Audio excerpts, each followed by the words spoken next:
Okay, welcome to the series of knowledge enhancement sessions. Today we have another interesting topic, one of the topic which everybody is talking about, the gig economy. Is it a economy which is serving India, is contributing India, or actually this is nothing but a kind of a Western authorized culture that we have adopted. So we'll be seeing in a very detail. I'll be putting forward you a different perspective today, and I'm sure you'll be able to identify what exactly the entire this scenario is. And I'll be covering some practical examples. So stay tuned with this. So let us move to the discussion on that. Just imagine the rainy outside. You are at home and you pull out your phone and order a biryani from Zomato or Swiggy. 10 minutes later, a delivery partner is knocking at your door and drenched, smiling and handing you food. You thank him, you tip him, or you maybe tip him, or you go back to Netflix. But wait, have you ever thought who actually employs him? He's not Zomato's permanent staff, not your employee, not really a freelancer in the traditional sense. He belongs to this new world of work we call that gig economy. So what gig economy is all about? Let us deep dive into the entire phase of it. By 2030, India will have nearly 23.5 million gig workers, which is roughly 2.54 crore people. Sounds exciting, right? But here is the twist. While it is flexible and cool, it also comes with some serious hidden problems. Let us break it down step by step and then discuss the entire thing. So what is gig economy for us? What is gig economy? According to the Indian Labor Code, a gig worker is basically someone who earns through job outside of the old school employee model. No fixed bosses, no fixed office, just task-based work. So no gig worker comes in, now the gig workers comes in two types in a broader sense. Originally it was only non-platform based, but now it is platform and non-platform based gig workers. So for example of a gig workers in platform based, very popularly people we are connecting around with Swiggy's, Uber's, Ola's, Urban Clap.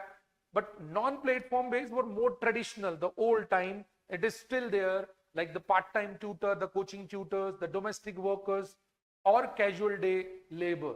So these are basically a part of gig economies now.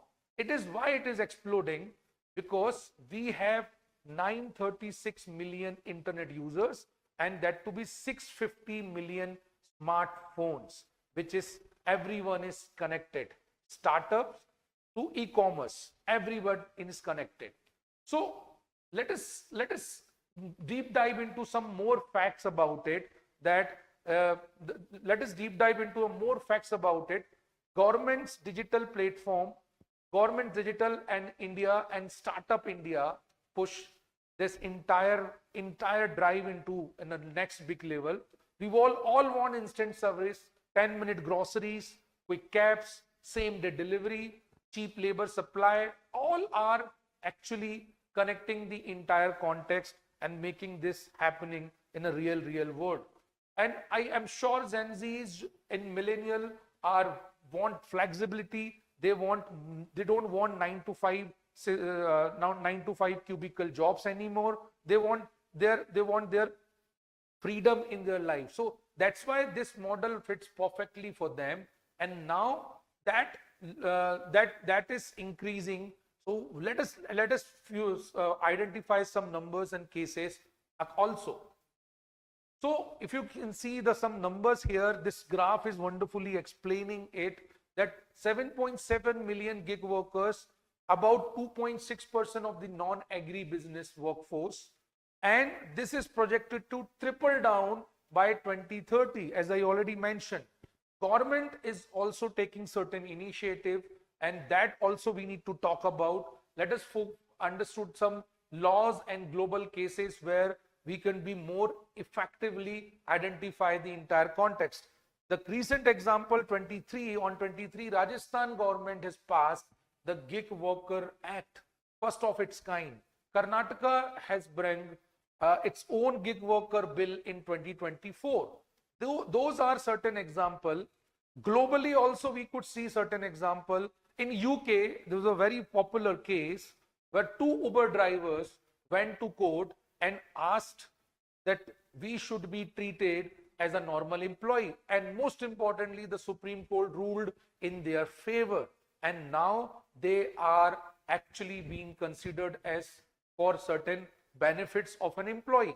So that is actually changing the entire scenario, the equation. In California, there were proposition on 22 declared them independent contractors. So in certain cases, they are still fighting for the causes. In some cases, some countries, some cities, they are actually reaching into that level. In India, Ola, Uber, Swiggy strikes workers demanding fair play and safety gears. Recently, we have seen a strike in Mumbai and Pune, gig workers, Mumbai and Pune, drivers have taken a, have come up with this same demand. So this is not just an economic shift, it's a social fight happening in real time. So let us look at the different perspective. I believe let us focus on some more perspective, where first important perspective would be of its time is it's for many, for workers, it's flexible, it's lifesaver and freedom to juggle between two jobs. They can generate extra incomes. But no, health insurance and provident fund, delayed payment, constant fear of app rating is actually our biggest challenge. So if you will move to the women part, they have seen the they are facing harassments, barely have a grievance systems for them. That is another context. For employer, if you will see the perspective, it is lower cost and quickly, it is no need to hire full-time staff and quick scalability is possible. We have seen Bhavesh Agrawal's Ola has done remarkable job in this. But simultaneously, protest and bad PR hurt them, and governments are forcing for reform, as Maharashtra government has enforced Ola, Uber and the other drivers to make the certain changes in their fares. For consumer, this is very idealistic. We all love it, cheaper, faster, personalized, but deep down into some of you feel guilty. Are we exploiting someone else's insecurity?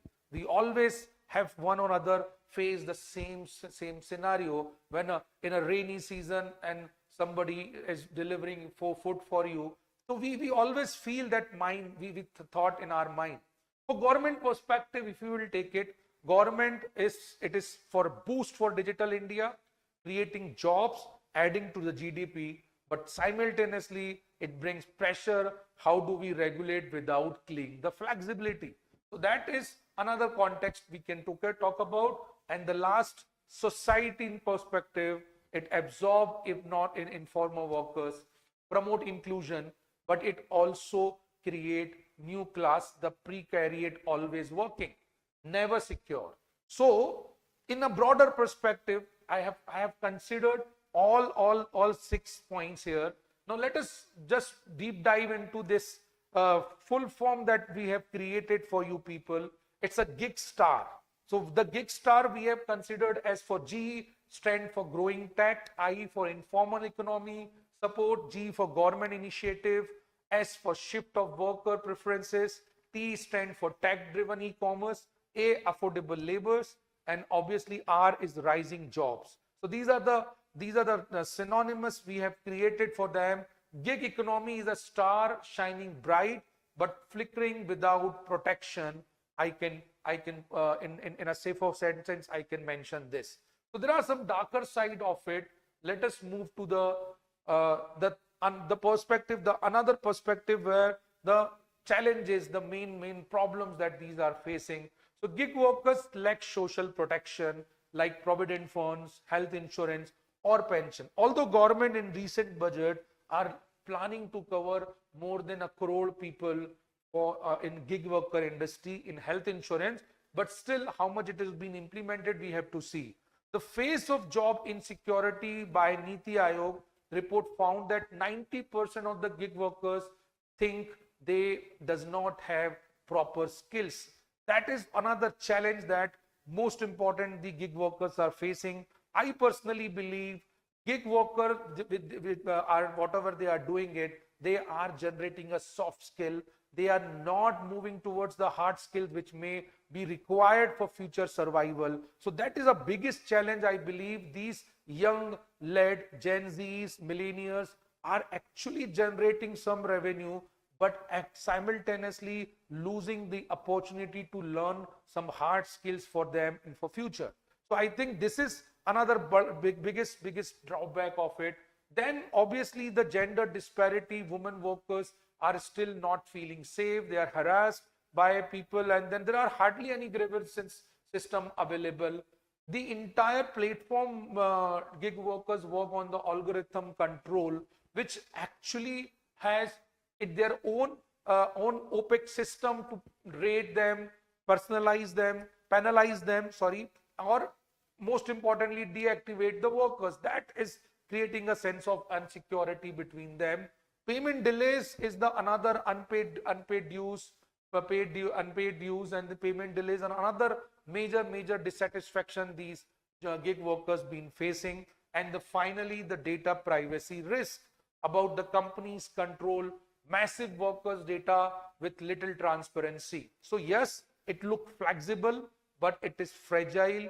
The government isn't sleeping on this. Some step taken by government. So let us move down to those steps. So government response to that is government has come up with the Social Security Law Code of Social Security in 2020.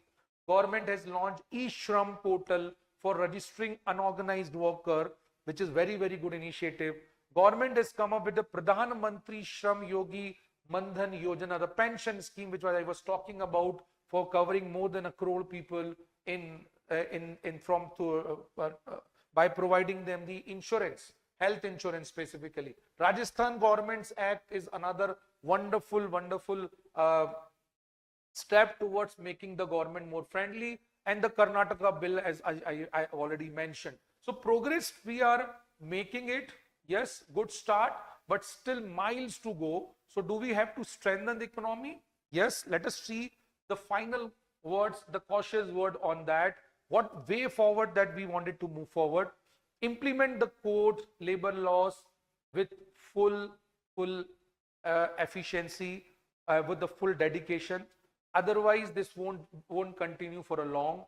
Reclassify gig workers just like what UK and Netherlands government has done. Provide them some social security.